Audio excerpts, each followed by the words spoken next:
Halo. Bertemu lagi dengan channel Cherry Mist 2B. Kali ini Cherry Mist ingin menceritakan sebuah kejadian nyata yang dialami oleh Pak Budi dan keluarganya yang baru saja pindah ke sebuah rumah baru yang mereka beli di pinggiran kota. Rumah tersebut merupakan bangunan tua yang baru saja direnovasi. Meskipun rumah ini terkesan kuno, Pak Budi melihat potensi yang besar untuk membangun masa depan yang lebih baik bagi keluarganya. Suasana pada hari kepindahan mereka dipenuhi dengan kebahagiaan dan harapan.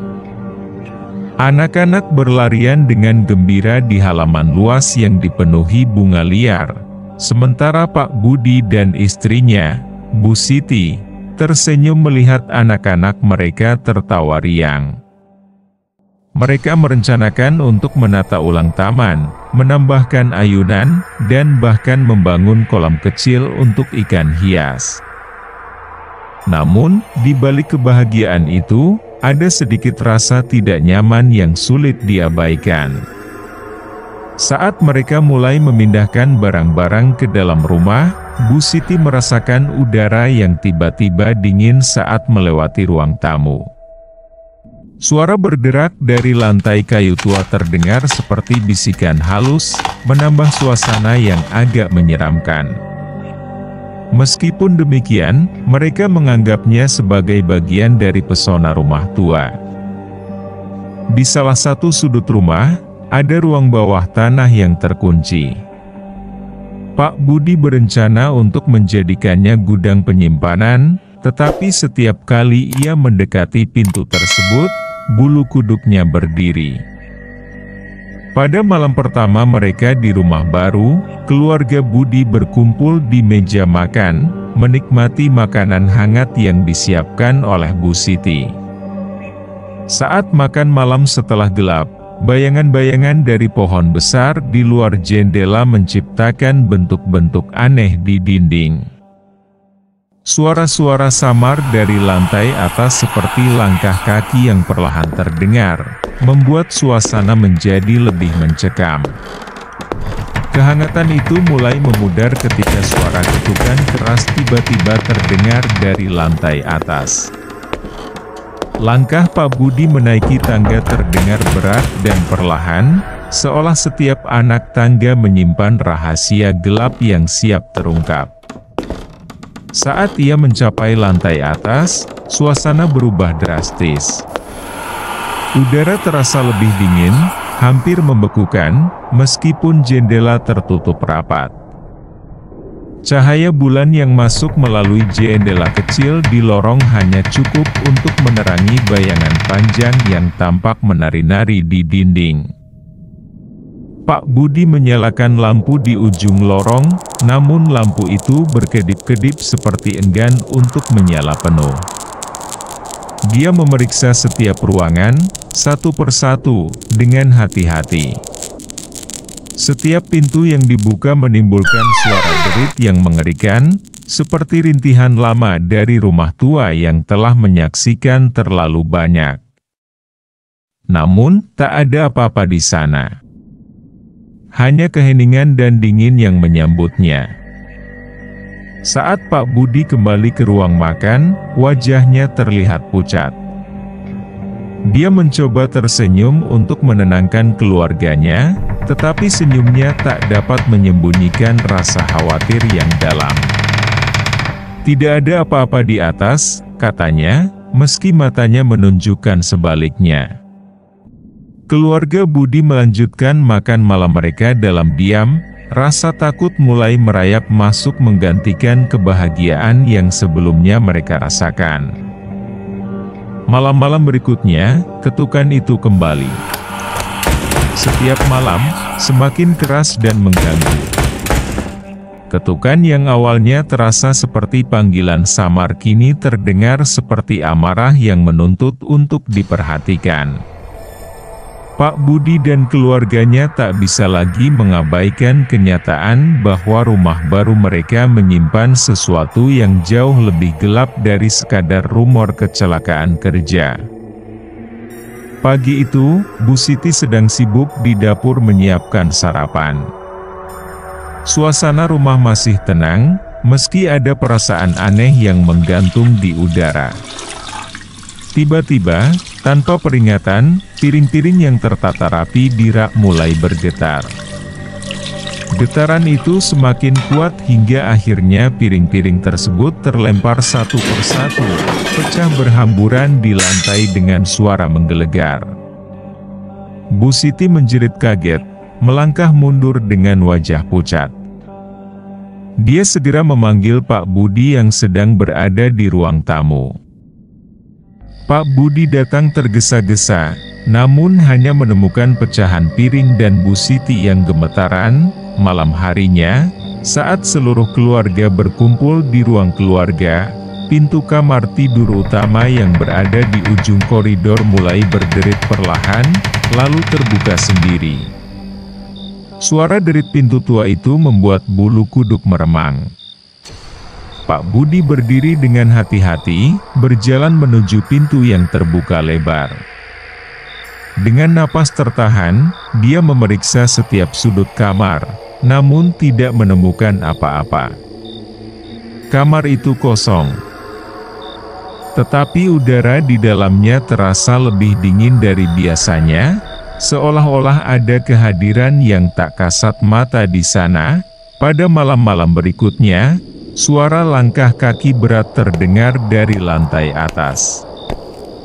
Suara itu datang setiap malam, tepat di tengah malam, menghantam keheningan dengan ritme yang teratur dan menyeramkan.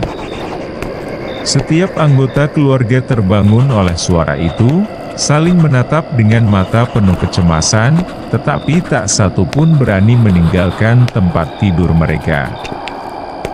Langkah kaki itu terdengar seperti seseorang yang sedang berjalan bolak-balik di lorong, mengawasi mereka dengan tatapan yang tak terlihat. Puncak dari gangguan terjadi suatu malam saat Dini, anak bungsu Pak Budi, terbangun dari tidurnya. Suara langkah kaki yang semakin keras membangunkannya. Dia membuka matanya perlahan, matanya yang masih kabur berusaha menyesuaikan dengan kegelapan kamar. Di ujung tempat tidurnya, dia melihat sosok seorang pria berlumuran darah. Wajah pria itu dipenuhi luka dan darah yang mengalir deras.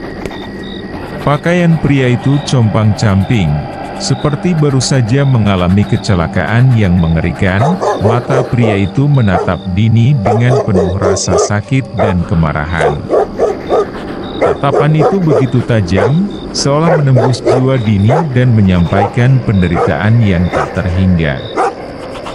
Dini tidak bisa bergerak, napasnya tersengal-sengal, matanya terpaku pada sosok menyeramkan tersebut. Ketakutan yang mencekam membuat tubuhnya kaku. Setelah beberapa detik yang terasa seperti seabad, Dini akhirnya menemukan kekuatan untuk berteriak. Jeritannya memecah keheningan malam, menggema di seluruh rumah. Pak Budi dan Bu Siti berlari ke kamar Dini dengan panik, menemukan anak mereka yang terisak ketakutan di sudut tempat tidur. Ketika mereka memasuki kamar, sosok pria berdarah itu menghilang begitu saja, meninggalkan kamar yang dingin dan penuh ketakutan. Malam itu, keluarga Budi menyadari bahwa gangguan ini lebih dari sekadar suara aneh atau kejadian kebetulan. Mereka dihadapkan pada kenyataan bahwa rumah baru mereka dihantui oleh sesuatu yang jahat dan penuh dendam, dan mereka harus menemukan cara untuk menghentikan teror ini sebelum terlambat. Pak Budi dan istrinya, Bu Siti, mulai merasa bahwa gangguan di rumah mereka memiliki hubungan dengan sejarah kelam yang tersembunyi. Mereka memutuskan untuk menyelidiki lebih dalam tentang rumah tersebut, berharap bisa menemukan jawaban atas kejadian-kejadian aneh yang mereka alami. Mereka memulai dengan bertanya kepada tetangga sekitar, yang telah lama tinggal di kawasan itu. Suatu siang, Pak Budi dan Bu Siti mengunjungi rumah Pak Darto, tetangga yang tinggal tidak jauh dari rumah mereka. Pak Darto adalah pria tua yang sudah tinggal di daerah itu selama puluhan tahun. Dengan hati-hati, Pak Budi mulai bertanya tentang sejarah rumah mereka. Pak Darto menghela napas panjang, wajahnya berubah serius seketika. Dulu, ada seorang kuli bangunan bernama Pak Udin yang bekerja merenovasi rumah kalian, kata Pak Darto dengan suara rendah. Saat itu, rumah itu hampir roboh dan membutuhkan banyak perbaikan. Pak Darto melanjutkan ceritanya dengan nada yang semakin suram. Suatu hari, saat Pak Udin sedang bekerja, bangunan tua itu tiba-tiba roboh. Para pekerja panik dan berusaha menyelamatkan diri, tetapi Pak Udin terjebak di bawah reruntuhan.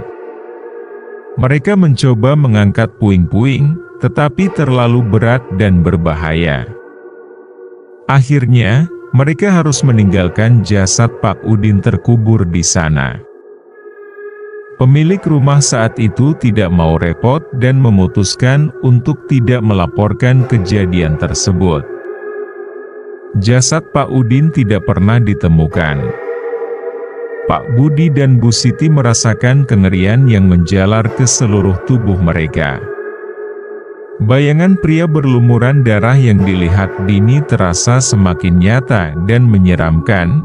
Bu Siti merasa jantungnya berdebar kencang ketika ia berdiri di depan pintu rumah dukun kampung itu. Rumah itu tersembunyi di pinggiran desa, dikelilingi oleh pepohonan tua yang menyelimuti halaman dengan bayangan-bayangan yang misterius. Dengan gemetar, Bu Siti mengetuk pintu kayu yang sudah lapuk itu. Beberapa saat kemudian, pintu terbuka pelan dan sebuah siluet muncul di ambang pintu. Dukun kampung itu, dengan janggut putih lebat dan mata yang tajam, memandang Bu Siti dengan tatapan yang seolah bisa melihat jauh ke dalam jiwa. "Pak Wijaya, saya membutuhkan bantuan Anda," ucap Bu Siti dengan suara gemetar. Pak Wijaya mengangguk perlahan, seolah sudah mengetahui alasan kedatangan Bu Siti. Dia mengundang mereka masuk ke dalam rumahnya yang sederhana namun syarat akan kehadiran spiritual. Di dalam, aroma harum rempah-rempah dan dupa menyambut mereka.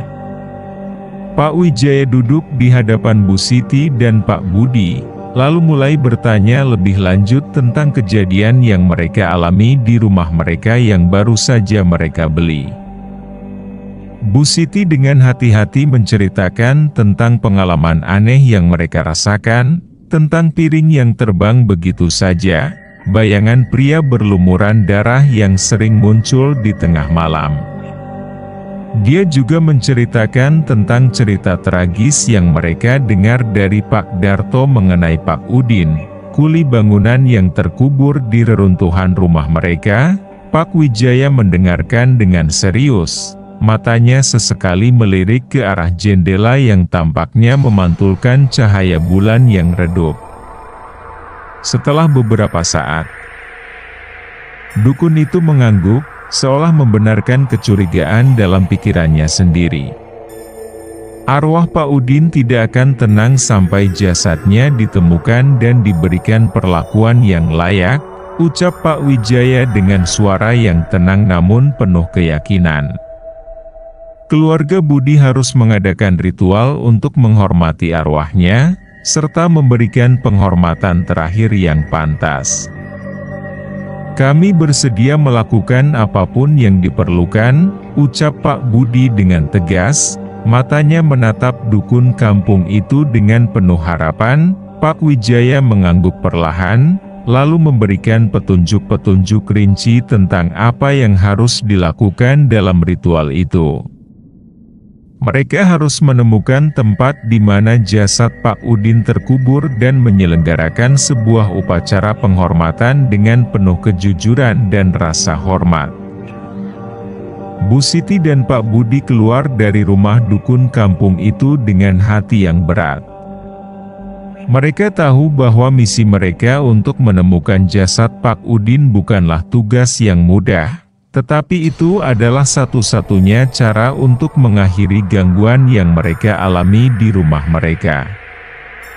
Malam itu, suasana di dalam rumah Pak Budi terasa semakin mencekam.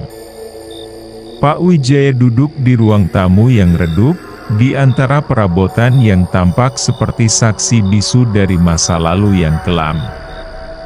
Pak Budi duduk di sampingnya, mencerna setiap kata dari dukun tua itu dengan hati yang berat. Pak Wijaya, dengan tatapan yang dalam dan suara yang rendah, memandu Pak Budi menuju ruangan bawah tanah yang tersembunyi di bawah lantai kayu yang tua. Mereka turun perlahan-lahan menggunakan tangga yang rapuh, diikuti oleh cahaya redup dari lampu senter yang dibawa oleh Pak Budi. Di ujung tangga, mereka tiba di sebuah ruangan kecil yang terasa semakin gelap seiring dengan kedalaman mereka. Ruangan itu penuh dengan debu dan aroma yang khas dari ruang bawah tanah yang jarang terjamah. Di salah satu sudut, terdapat tumpukan reruntuhan yang terlihat seperti sisa-sisa bangunan yang runtuh. "Ini adalah tempatnya," ucap Pak Wijaya perlahan, menunjuk ke arah tumpukan puing-puing tersebut. Di sini, Pak Udin terkubur dalam reruntuhan yang tidak terangkat. Pak Budi menelan ludah, hatinya terasa seperti berat oleh rasa bersalah dan kesedihan. Dia mengetahui bahwa mencari jasad yang telah terkubur begitu lama akan menjadi tugas yang sia-sia. Namun, dia juga merasa terdorong untuk memberikan penghormatan terakhir yang layak bagi Pak Udin. Dengan bantuan Pak Wijaya, mereka menandai lokasi tersebut dengan hati-hati menggunakan beberapa batu dan bunga-bunga liar yang mereka temukan di sekitar. Mereka menciptakan sebuah makam semu. Sebuah nisan sederhana yang menjadi simbol penghormatan bagi arwah yang gelisah. Setelah menyelesaikan tanda kuburan, suasana di dalam ruangan semakin terasa hening. Cahaya senter yang redup menyoroti wajah-wajah mereka yang penuh dengan pertimbangan dan doa. Pak Wijaya menyarankan agar mereka menyelenggarakan tahlilan untuk Pak Udin. Pak Budi dan Bu Siti setuju dengan saran itu, meskipun suasana hati mereka masih terguncang oleh pengalaman yang menakutkan dan penuh dengan tragedi. Di tengah-tengah kegelapan yang menyelimuti ruang bawah tanah itu, mereka duduk bersama dalam lingkaran doa yang penuh dengan kesucian dan harapan. Mereka memanjatkan doa-doa untuk Pak Udin, memohon agar arwahnya dapat menemukan kedamaian abadi dan diterima di sisinya. Sore itu, suasana di sekitar rumah Pak Budi terasa penuh dengan keheningan yang hening. Pak Budi sibuk menyiapkan segala persiapan untuk acara tahlilan yang akan dilaksanakan di rumahnya. Ketika tamu-tamu mulai datang, suasana semakin terasa hikmat. Mereka berkumpul di ruang tengah yang luas. Doa-doa dipanjatkan dengan penuh kehusyukan, mengalir sebagai aliran yang mengharukan di antara mereka. Ustadz yang dipercaya oleh masyarakat setempat memimpin upacara dengan suara yang tenang namun penuh kekuatan spiritual. Ayat-ayat suci Al-Quran berkumandang di dalam ruangan, mengisi udara dengan ketenangan dan rasa damai yang membawa keberkahan bagi semua yang hadir. Selama seminggu penuh, acara tahlilan dilaksanakan setiap malam dengan penuh kehusyukan. Tetangga-tetangga datang bergantian untuk memberikan dukungan dan menguatkan dalam doa mereka. Pada malam terakhir tahlilan, suasana di sekitar rumah Pak Budi terasa berbeda. Ada kehadiran yang tak kasat mata namun mampu dirasakan oleh semua yang hadir. Ketegangan dan ketakutan yang sebelumnya menghantui rumah itu mulai surut, digantikan oleh kedamaian yang menyelimuti hati setiap orang. Saat Ustadz mengakhiri tahlilan dengan doa penutup, sebuah rasa lega terasa merayap di antara mereka. Mereka merasa bahwa doa-doa dan penghormatan yang mereka berikan telah didengar dan diterima di alam sana. Gangguan-gangguan misterius yang sebelumnya menghantui rumah itu mulai menghilang, meninggalkan perasaan kedamaian yang lama dinanti. Setelah semua tamu pulang, Pak Budi dan Bu Siti duduk bersama di teras rumah mereka, merenungkan perjalanan panjang mereka dalam menghadapi kejadian yang menakutkan dan menyedihkan. Mereka mengucapkan syukur atas penyelesaian yang berhasil mereka capai, berharap bahwa Pak Udin kini dapat beristirahat dengan tenang di alam yang baru baginya. Demikianlah kisah nyata dari pengalaman keluarga Pak Budi di rumah barunya. Apakah Anda berani mengikuti jejak mereka dan merasakan ketegangan yang sama? Jangan lupa untuk subscribe, like, dan aktifkan lonceng notifikasi agar tidak ketinggalan cerita-cerita misteri kami selanjutnya. Sampai jumpa di kisah berikutnya.